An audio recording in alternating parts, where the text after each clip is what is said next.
Bismillah.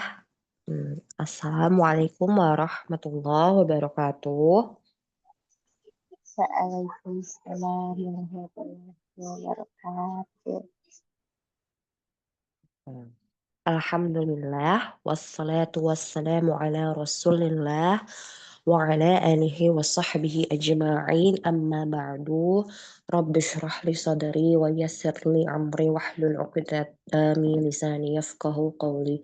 Rabbana atina fid dunya hasanah wa fil akhirati hasanah wa qina adzabannar. Alhamdulillahi rabbil alamin. Jazakumullah khairan kepada ummahat, orang tua TK Air yang sudah menghadiri parenting class pada malam hari ini. Insya Allah malam hari ini masih melanjutkan pembahasan bab 4 ya, insight dari bukunya Dr. Aisyah Hamdan Hafizahullah. Sebelumnya mohon maaf, qadarullah saya kurang fit, jadi kalau misalkan ada tiba-tiba mute, mohon pemaklumannya, tapi insya Allah kita mulai ya.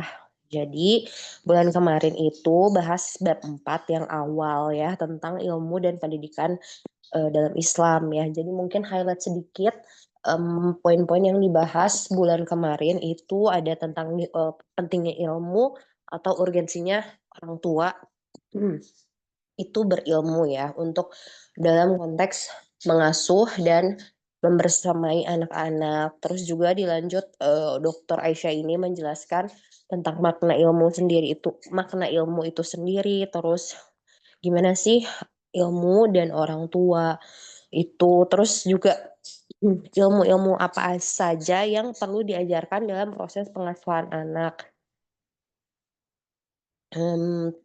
Untuk detailnya mungkin ada rekamannya ya, nanti bisa tolong minta ke Bu Admin untuk yang bulan kemarin.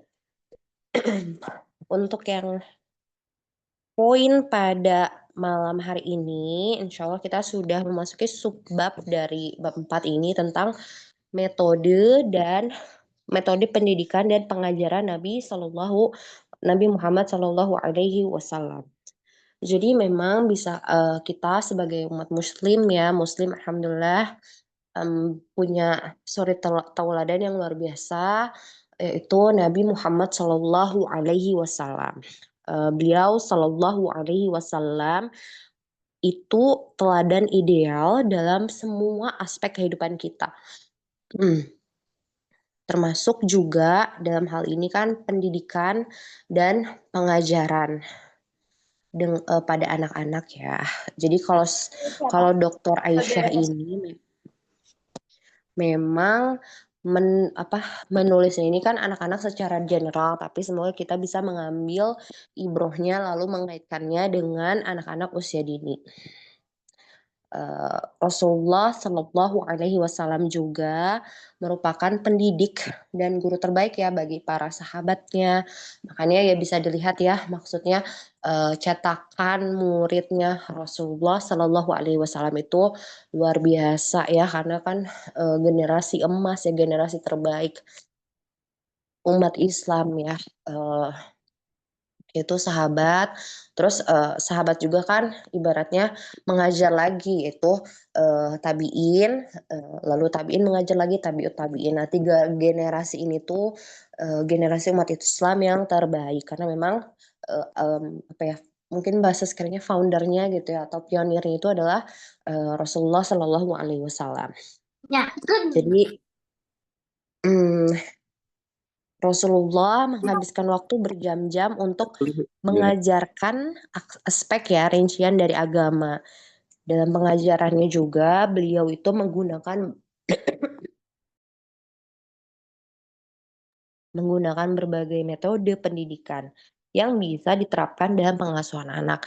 Nah, ini juga bisa kita notes, bisa kita ambil ibrohnya kalau tidak ada satu metode khusus gitu ya, maksudnya yang paling mutakhir, karena baik lagi kita itu diverse, kita itu berbeda, anak-anak juga berbeda. anak satu, anak kedua, anak ketiga juga berbeda.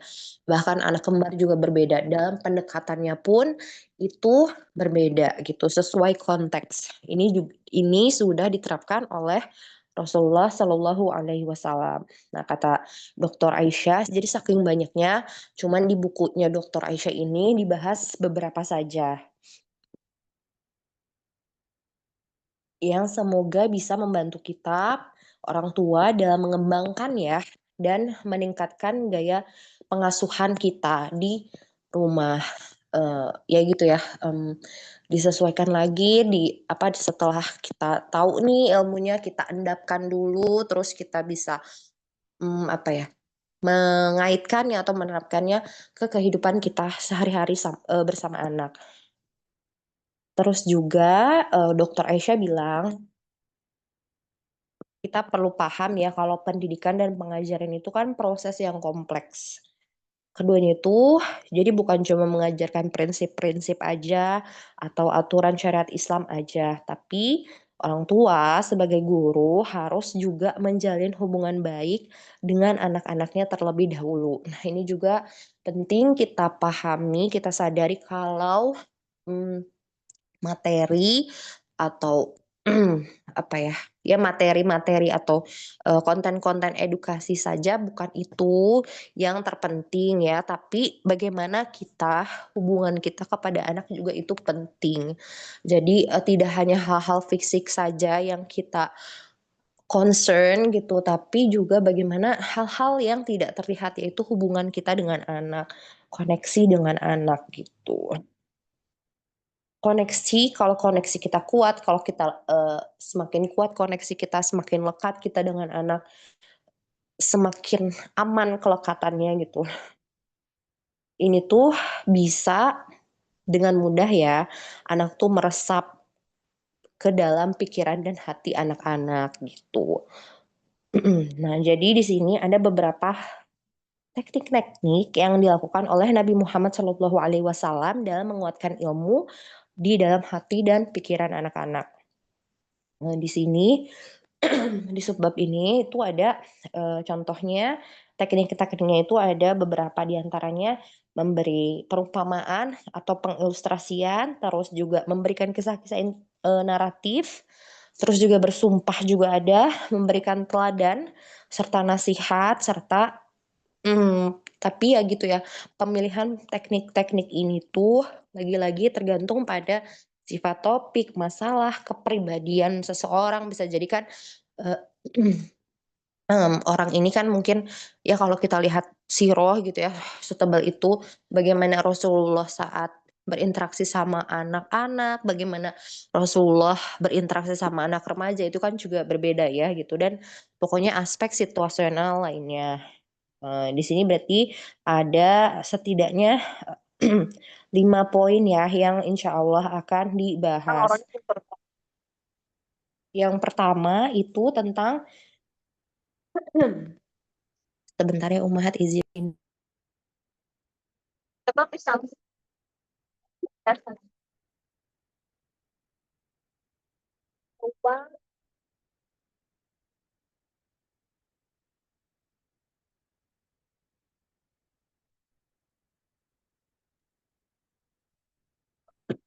Jadi yang pertama adalah teknik perumpamaan. Jadi Nabi Shallallahu Alaihi Wasallam itu sering menggunakan perumpamaan saat mengilustrasikan konsep-konsep yang abstrak. Metode ini tuh dilakukan supaya orang-orang dapat lebih paham. Perumpamaan itu dapat diberikan berupa cerita fiktif pendek yang menggambarkan sikap moral atau prinsip agama. Nah, metode perumpamaan ini juga sudah digunakan di sepanjang sejarah oleh para nabi dan orang-orang terpelajar. Abu Bakar radhiyallahu anhu berkata katanya, "Aku pernah mendengar Rasulullah Shallallahu alaihi wasallam bersabda, tahukah kalian seandainya ada sebuah sungai di dekat pintu salah seorang di antara kalian, lalu ia mandi dari air sungai itu setiap hari 5 kali, apakah akan tersisa kotorannya walau sedikit?" Itu kan sangat apa ya, sangat mudah dipahami ya karena itu benar-benar kebayang, oh sungai nih gitu, mandi di sungai betapa segarnya gitu ya, terus 5 kali ya tentu bersih kan, karena air sungai itu kan deras alirannya gitu. Jadi, eee, bisa apa, sangat mudah dipahami gitu sama para sahabat. Lalu para sahabat menjawab, "Tidak akan tersisa sedikit pun kotorannya." Beliau Shallallahu alaihi wasallam berkata, "Maka begitulah perumpamaan sholat 5 waktu, dengannya Allah menghapuskan dosa." Nah, jadi Rasulullah Shallallahu alaihi wasallam itu sudah jauh lebih unggul daripada, metode-metode pendidikan saat ini, ya. Kalau mungkin kita untuk anak usia dini menjelaskan hal-hal yang abstrak terkait mungkin nikmat surga, terus pahala, itu kan sangat-sangat abstrak ya, apalagi untuk anak-anak usia dini kan. Memang otaknya juga masih sangat berkembang gitu.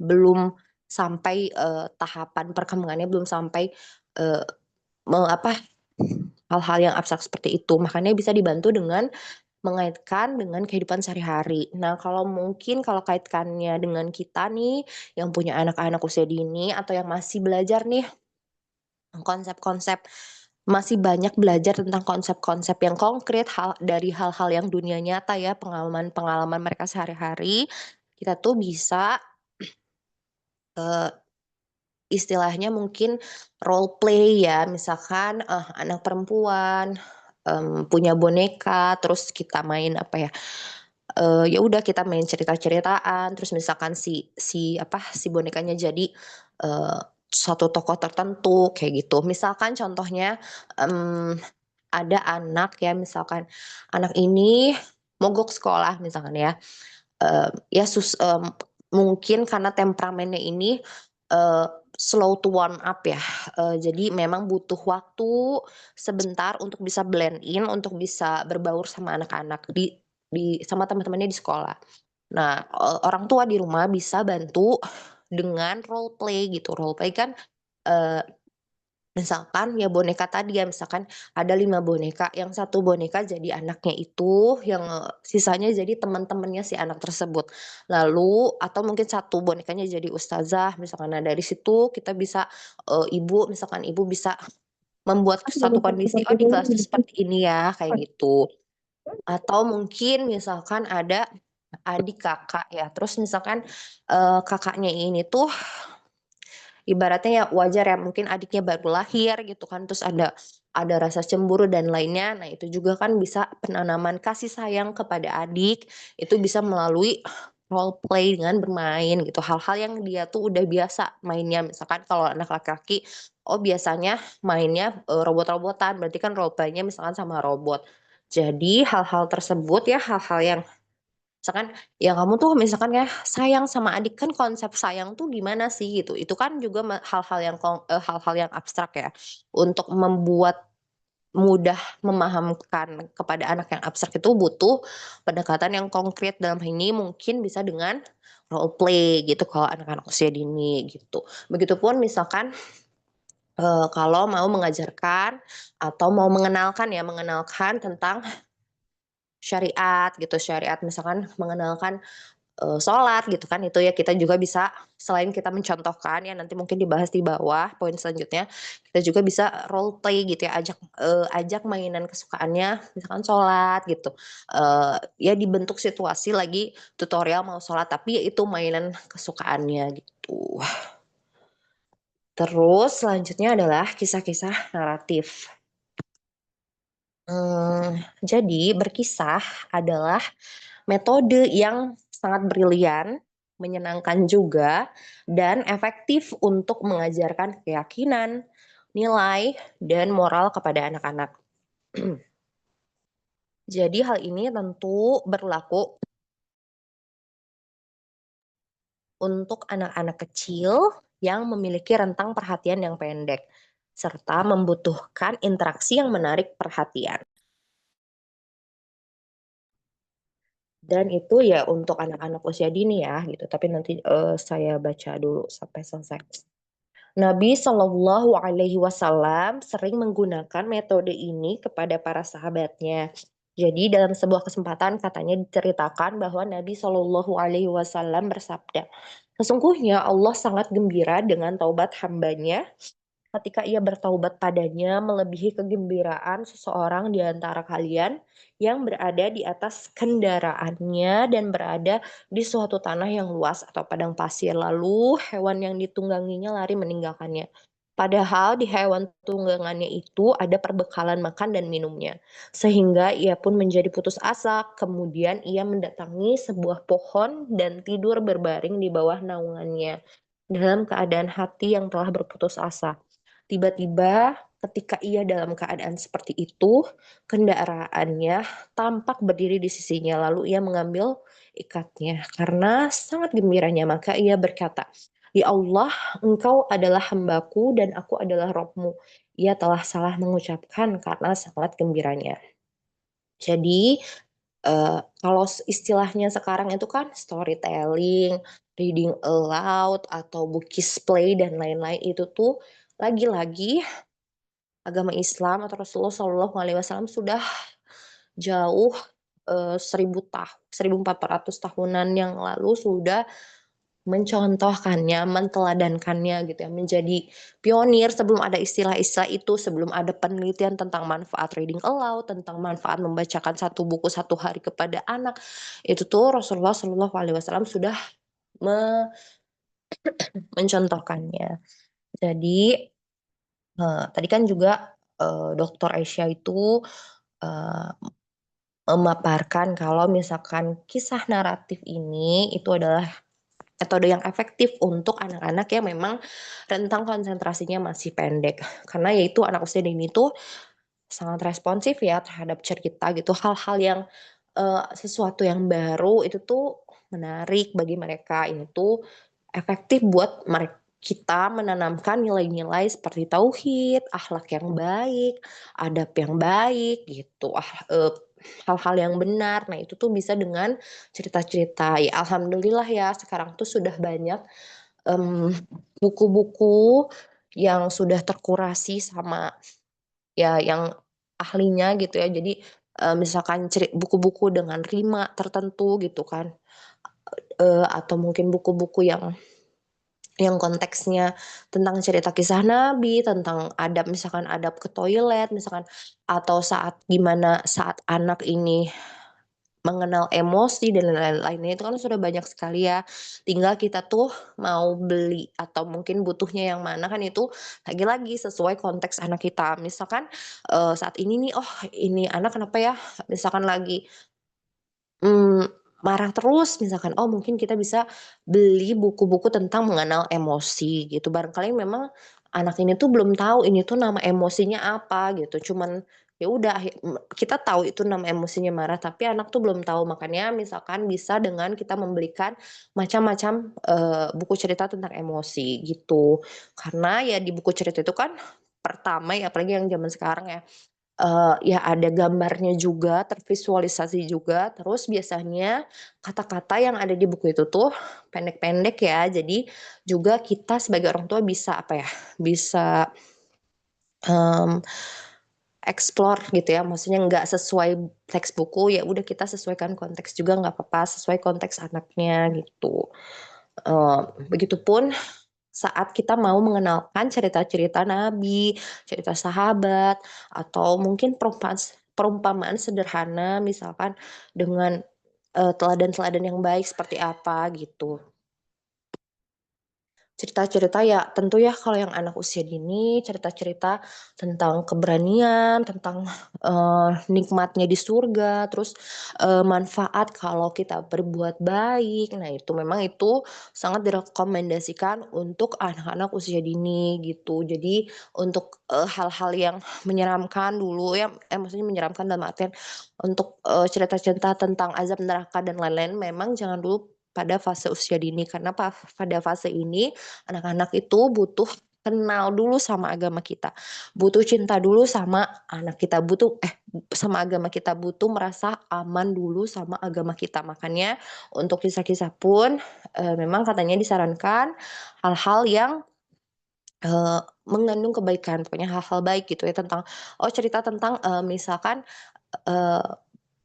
adab baik kepada orang tua gitu, berbuat baik kepada orang tua, berbuat baik kepada teman, berbuat baik kepada nenek, berbuat baik kepada kakek dan seterusnya, kayak gitu. Jadi itu bisa melalui bukis, reading aloud ya, atau storytelling atau apa ya, pengembangannya ya dengan bermain ya. Jadi dari cerita di buku itu bisa dengan bermain, misalkan, cerita tentang, mmm, Nabi Musa misalkan kan, berani melawan Firaun ya saat itu ya, mengkonfront Firaun gitu ya, raja yang sangat jahat, tapi Nabi Musa dengan beraninya misalkan berani melawan Firaun, terus kita bisa bikin permainan yang sesuai dengan cerita tersebut. Itu juga biasanya anak lebih senang, lebih, engage ya, lebih, mmm, ngikutlah sama, cerita yang kita ceritakan. Selanjutnya, sebentar.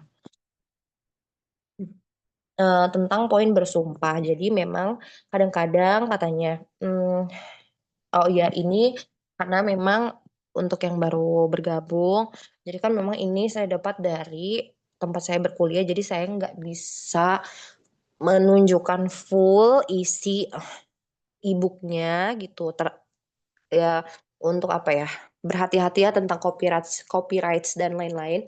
Jadi, memang saya cuma screenshot halaman ini aja. Jadi untuk selanjutnya mungkin bisa didengarkan saja.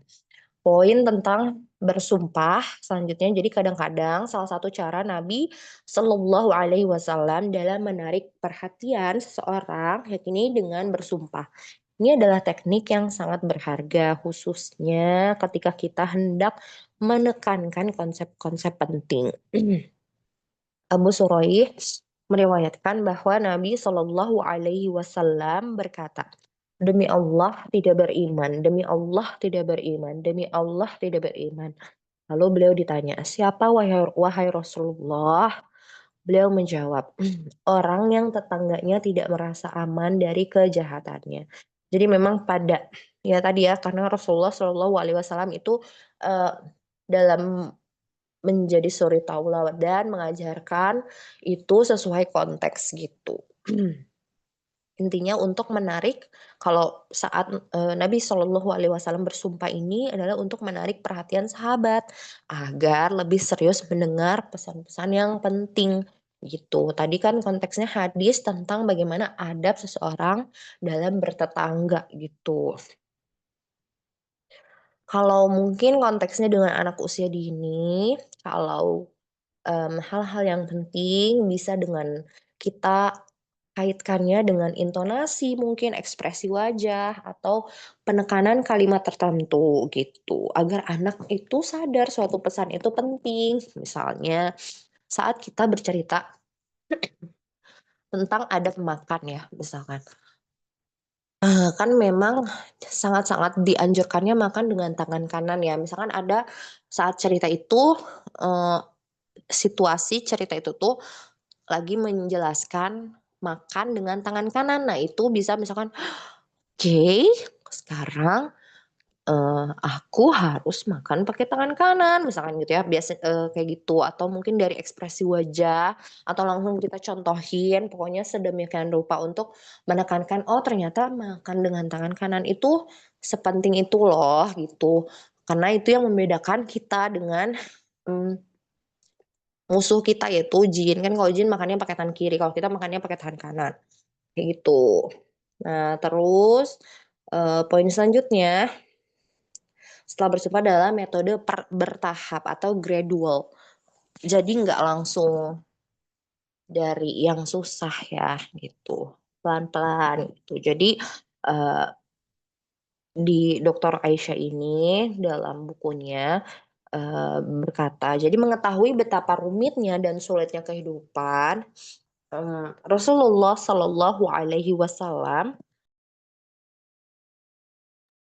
melakukan pengajaran secara bertahap dalam beberapa prinsip agama.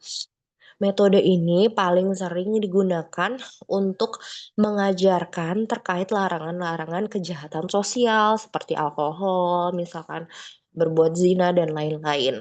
Nah, jadi kan memang awal dakwahnya Rasulullah Shallallahu Alaihi Wasallam itu kan nggak langsung apa ya, nggak langsung oh jangan jangan minum minuman yang membuat mabuk, jangan berzina dan lain-lain. Tapi itu awal-awal Rasulullah Shallallahu Alaihi Wasallam berdakwah di Mekah itu adalah tentang tauhid, tentang mengesahkan Allah, tidak menyekutukan Allah itu tentang yang basic untuk hal-hal yang terkait hukum gitu ya, halal haram itu saat beliau hijrah ke Madinah. Jadi ya itu gradual, nggak langsung misalkan pas Islam atau Rasulullah Shallallahu Alaihi Wasallam diutus itu langsung ngelarang oh jangan minum homer, enggak, tapi Rasulullah Shallallahu Alaihi Wasallam dimulai dari dakwah tentang keyakinan gitu bahwa em, kita sebagai Muslim itu tidak boleh menyembah berhala-berhala gitu, tidak boleh menyembah patung, tidak boleh menyembah pohon, tidak boleh menyembah hal-hal eh, yang tidak patut disembah. Yang hanya disembah adalah Allah Azza wa Jalla saja. Eh, Jadi metode ini yang secara bertahap ini sebenarnya bisa diterapkan juga pada hal-hal yang bersifat perintah. Dasar pemikiran dari metode ini adalah pemberian keleluasaan waktu yang dibutuhkan untuk mengubah hati dan pikiran orang lain melalui persuasi atau ajakan ya dan pendidikan. Daripada sekedar memaksakan aturan dan larangan. Metode yang secara bertahap ini ya, juga sebenarnya kalau dikaitkan dengan anak-anak membantu mereka untuk menerima praktik ibadah Islam atas kehendak mereka sendiri, bukan karena dipaksa. Contoh penerapan praktis metode ini bisa diterapkan ketika hendak mengajarkan anak yang pertama kali, ketika misalkan mengenakan hijab, belajar tata cara sholat, berpuasa selama bulan Ramadan, dan lainnya. Ya, jadi misalkan kan untuk hijab misalkan ya, hijab sendiri kan eh, dikenalkan aja pada usia dini. Kalaupun anak gak mau pakai hijab gitu ya nggak apa-apa gitu. Itu juga kan gradual. Tapi ya kita misalkan di rumah yang punya anak perempuan ya udah disediakan gitu. Nah biasanya kadang anak perempuan itu ya mau pakai kerudung ya karena misalkan ngelihat uminya gitu, uminya atau mamahnya atau ibunya gitu yang pakai hijab. Jadi dianya juga mau ikut tanpa kita ngasih tahu, ayo pakai kerudung malu loh gitu. Tanpa kita ngasih tahu seperti itu pun anak tuh biasanya ngikut kalau kita nyontohin misalkan cara pakai hijab di depan dia gitu, cara pakai kerudung di depan dia kayak gitu. Eh, atau misalkan em, saat mengenalkan sholat ya pada anak usia dini kan nggak menuntut anak 5 tahun misalkan sholat penuh 5 waktu ya misalkan ya sholat subuh harus 2 rakaat, sholat zuhur 4 rakaat dan lain-lain. Tapi bisa juga misalkan saat kita sholat anak kita itu dekat dengan kita, jadi anak tuh kan mengobservasi mengamati oh gitu ya sholat tuh gitu oh gitu ya ternyata sholat maghrib tuh 3 rakaat ya, oh kalau misalkan ini sholat isya tuh oh 4 rakaat, oh gerakan 4 rakaat tuh gitu ya, oh beda ya 4 rakaat itu sama 2 rakaat di sekolah misalkan kan di sekolah juga pengenalan sholat duha ya gitu. eh gitu atau misalkan kita ngajak aja yuk mau wudhu enggak gitu, oh mau, itu kan wudhu pun anak-anak gitu ya yang kami perhatikan di sekolah pun ya yang benar-benar apa ya, semakin besar ya, maksudnya semakin usianya bertambah ya itu semakin sempurna wudhunya. Tapi memang kayak anak-anak seusia kober, TKA ya itu kan masih belajar, masih melihat dulu karena kan gerakan wudhu juga kan lumayan ya gitu. Kalau untuk anak-anak itu bukan gerakan yang mudah gitu. Misalkan pas kumur-kumur 3 kali gitu. Terus habis kumur-kumur ke hidung, terus ke muka dan seterusnya. Nah, itu kan ya udah dengan mengenalkan saja gitu. Pelan-pelan aja. Toh nanti juga saat fase 7 tahun pertama tuntas itu kan baru mulai benar-benar serius dikenalkan. Nah, itu biasanya memang seiring dengan eh, kembangan fisik motoriknya yang makin matang juga gitu. Biasanya juga yang makin sempurna gitu tata cara wudhunya, gerakan sholatnya gitu. Adapun kalau 7 tahun ke bawah ya begitu, maksudnya masih ya seadanya gitu ya. Alhamdulillah kalau misalkan ada yang sudah bisa, duduk misalkan ya, wah praktik sholat dari awal sampai akhir ya itu kan, eee, alhamdulillah. Tapi memang kebanyakan anak-anak itu ya belum, apa ya, ya belum sempurna lah ibaratnya gitu ya, dan itu it's okay nggak apa-apa gitu, namanya juga gradual, pengenalan aja. Misalkan yang asalnya, oh gerakan wudunya, baru bisanya kumur-kumur sama cuci muka gitu, atau cuci tangan gitu, nanti, lama-lama jadi bisa sampai step di, eee, kepala dan telinga. Nanti, oh pas umur 7 tahun udah bisa sampai akhir, udah bisa sampai berdoanya juga kayak gitu, pelan-pelan. Terus misalkan yang biasanya tuh di rumah, mmm cuma ngeliatin aja, lama-lama pas ibunya sholat tiba-tiba ambil sejadah, ambil mukena kalau anak perempuan, ambil kopiah misalkan kalau anak laki-laki, atau misalkan anak laki-laki tiba-tiba, ih pengen ikut abi ke masjid, ya gitu kan, itu luar biasa gitu. Alhamdulillah intinya, kuncinya ya kita tetap memaparkan ya anak tuh biarkan anak melihat gitu. Untuk praktiknya dipetik ya pasti akan ada perkembangannya gitu walaupun sedikit gitu. Yang penting bukan hasilnya gimana anak ini harus, 5 waktu nih sebelum misalkan target 7 tahun enggak, tapi gimana perkembangan anak dari hari ke hari. Biasanya kalau terus terpapar itu ada aja gitu perkembangannya gitu. Selanjutnya,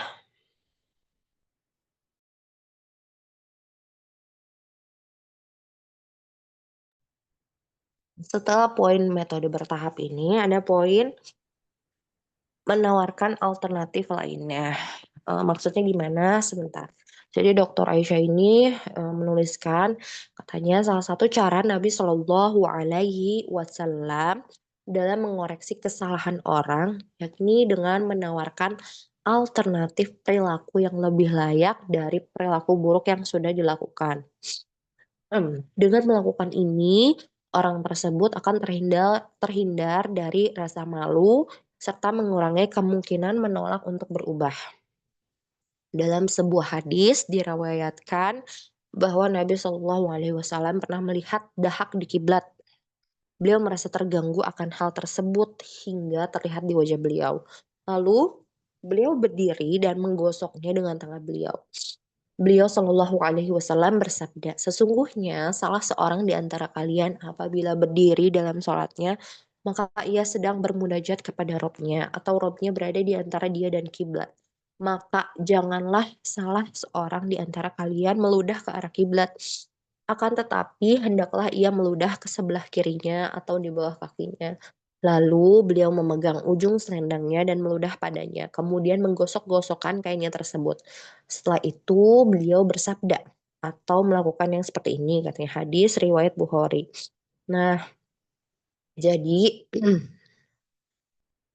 mmm, saat kalau saya sih kalau dilihat dari konteks gitu ya, gimana, memahami konteks tadi, dengan pengasuhan kita, anak usia dini ya mungkin, kita bisa menyebutnya sebagai membuat kesepakatan ya. Misalkan gini kalau contohnya ya, kita ibu-ibu tuh biasanya tuh, sangat concern dengan apa yang anak makan ya.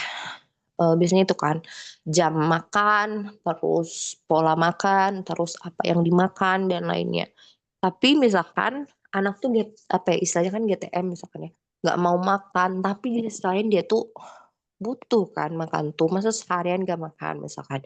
Mmm, saat dia nggak mau makan itu kan, hal yang sebenarnya merugikan dia, tapi di sisi lain juga, pergolakan batin kalau misalkan maksa makan juga gimana gitu kan, ibu-ibu ya biasa kan. Nah berarti pertengahannya bisa kita membuat kesepakatan, apa yang anak inginkan misalkan oke anak nggak mau makan apa, tapi kita tanya, "Kalau kamu nggak mau makan," misalkan nggak mau makan nasi, "Oke sekarang mau makannya apa?" "Oh misalkan aku nggak mau makan nasi, bosen," misalkan, kan itu mainstream ya alasan anak-anak nggak mau makan tuh. "Oke mau makannya apa sekarang?" Misalkan mau makannya, tahu bulat misalkan ya, itu kan langsung kita mikir, tahu bulat apa gizinya, udah pakai tahu bulat, mecin dan lain-lain.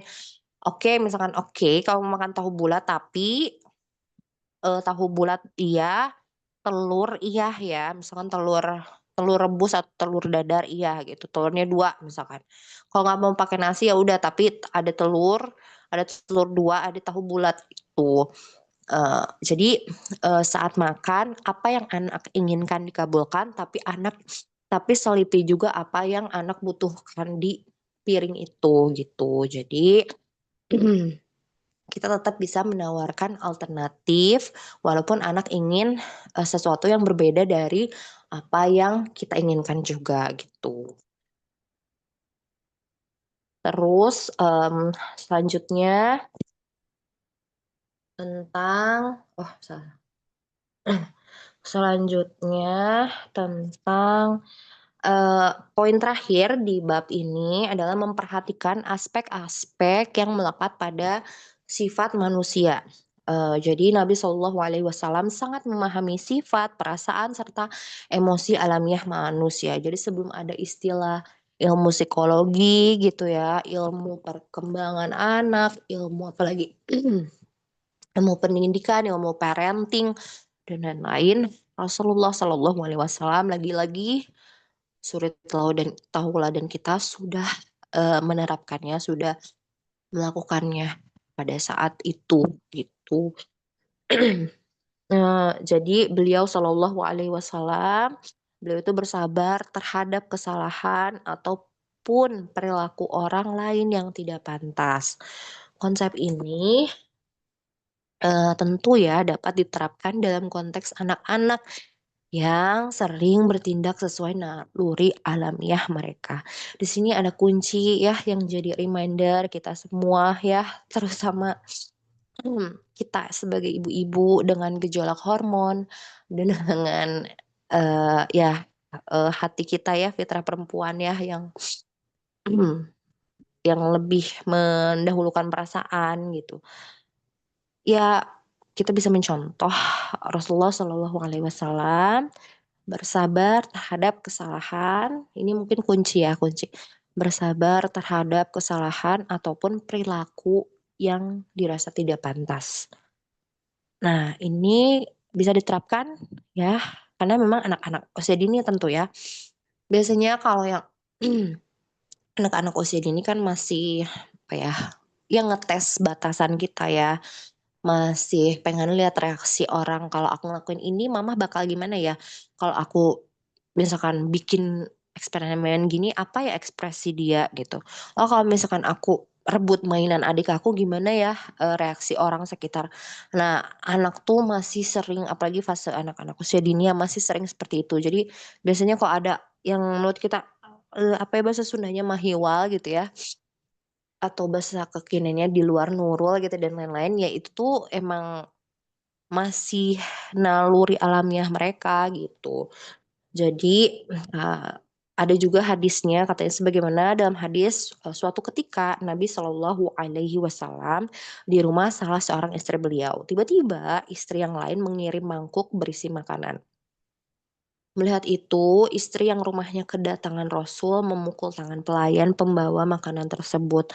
Maka jatuhlah mangkuk tersebut dan pecah. Kemudian Rasul mengumpulkan kepingan-kepingan pecahan tersebut serta makanannya sambil berkata, "Ibumu sedang cemburu." Lalu Nabi Shallallahu Alaihi Wasallam menyuruh pelayan itu untuk menunggu. Kemudian beliau memberikan padanya mangkuk milik istri yang sedang bersama beliau untuk diberikan kepada pemilik mangkuk yang pecah. Mangkuk yang pecah beliau simpan di rumah istri yang sedang bersama beliau. Hadis riwayat Bukhari. Nah, ini kan beliau, Rasulullah Shallallahu Alaihi Wasallam, dari kisah hadis ini tuh sangat mengetahui ya bagaimana kondisi psikologis perempuan. Apalagi saat itu kan, Rasulullah Shallallahu Alaihi Wasallam itu kan, punya banyak istri ya, tentu dengan fitrahnya perempuan ya cemburu dan lain-lain gitu. Sampai ya bahkan, istri Rasulullah pun ya saking cemburunya ya memecahkan mangkuk gitu. Ya menurut logika kita kan ya itu kan nggak sopan dan lain-lain, tapi ya Rasulullah memahaminya. Dalam konteks anak pun demikian, kadang anak tantrum itu kan nggak bisa behave ya, maksudnya nggak bisa tiba-tiba kita misalkan diem. anak itu lagi tantrum misalnya terus kita suruh diem, ya nggak mungkin diem orang memang lagi meledak gitu ya, akan ada momennya dia diem tapi memang nggak saat kita suruh diem gitu. Jadi ya misalkan saat anak tantrum ya udah misalkan bisa kita kasih space atau ruang. Ruang itu bukan cuma buat anak tapi buat diri kita sebagai ibu ya. Kadang kan mungkin kita juga lagi lelah misalkan, terus anak tiba-tiba tantrum gitu kan. Terus misalkan suami nggak ada gitu, akhir bulan misalkan kan kayak gitu. Jadi kayak banyak pemantiknya gitu ya. Ya udah bisa kasih space selama memang anak itu nangis di misalkan di tempat atau di kamar dia yang nggak ada belingnya, nggak ada pokoknya nggak ada hal-hal yang berbahaya kalau dia mau ngamuk gimana pun gitu. Atau misalkan dia lagi pengen nendang-nendang, oh ya udah kasih misalkan bantal. Atau misalkan, kasih, ya udah kalau nendang-nendang misalkan di tembok aja gitu kan, kakinya arahin ke tembok ketimbang nendang kita gitu.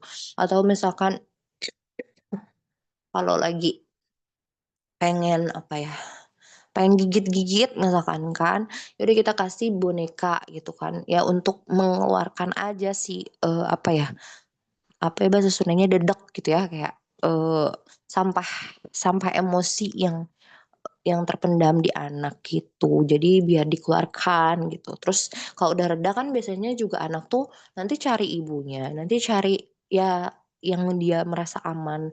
Nanti misalkan tiba-tiba peluk gitu, tiba-tiba pengen apa, misalkan pengen diapain gitu, pengen diajak main dan lain-lain, gitu. Nah, cuman memang biasanya ada fase meledaknya kayak gitu. Cuman ya udah, kita bisa kasih space aja antara space diri kita dengan anak dengan dirinya gitu. Selama ya tadi, tidak membahayakan diri sendiri, ya misalkan anak itu kalau misalkan anak itu ngejeduk-jedukin kepala, ya udah kita tahan kepalanya gitu, misalkan dengan bantal. Kalau, eee tidak terus juga dia tidak menyakiti kita, kalau dia mau menyakiti kita, kita bisa menjauh dan tidak merusak barang lah, kayak gitu. Nah, intinya jadi memang,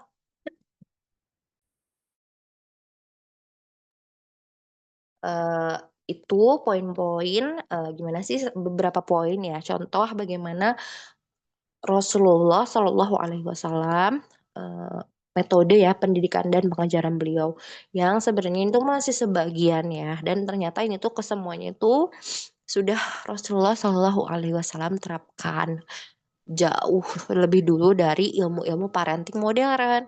Nah, ilmu-ilmu parenting modern itu kan, luar biasa ya sebenarnya banyak sekali gitu, cuman memang istilah-istilah kekiniannya itu ya sebenarnya kalau ditelisik ya itu tuh sebenarnya sudah diterapkan oleh Rasulullah. Jadi mungkin ibaratnya, ilmu-ilmu parenting sekarang tuh kayak, apa ya, cabangnya gitu, padahal sebenarnya akarnya itu sudah dikenalkan oleh Rasulullah Shallallahu Alaihi Wasallam saat beliau berinteraksi dengan istri-istrinya, dengan sahabat-sahabatnya, dengan orang-orang di sekitarnya, itu. Jadi luar biasa gitu ya, bagaimana beliau Shallallahu Alaihi Wasallam adalah teladan terbaik bagi kita umat Islam. Nah, bagaimana kita, sebagai umat Islam berupaya pelan-pelan, menerapkannya kepada kehidupan sehari-hari.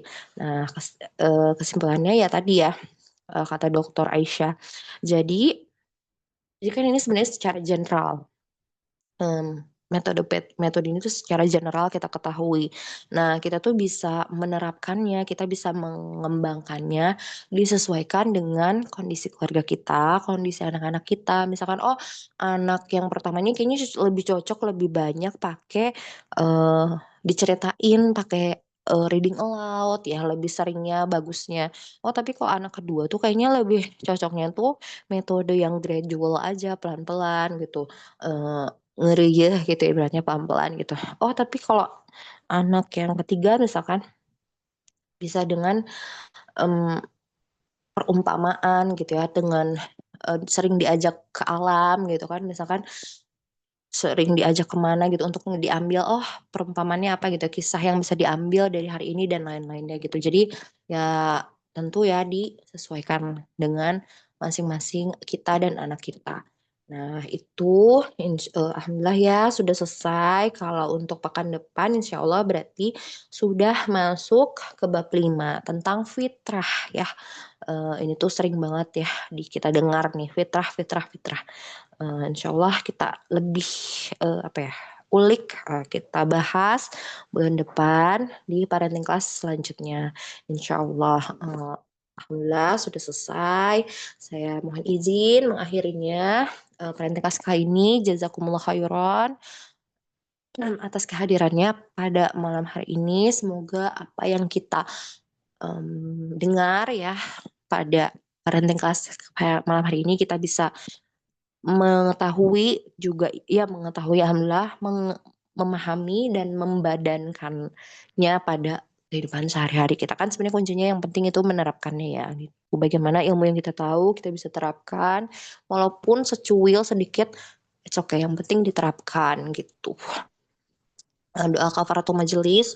Subhanakallahumma wa bihamdika asyhadu an la ilaha illa anta astaghfiruka wa atubu ilaih.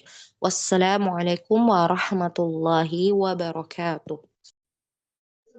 Waalaikumsalam.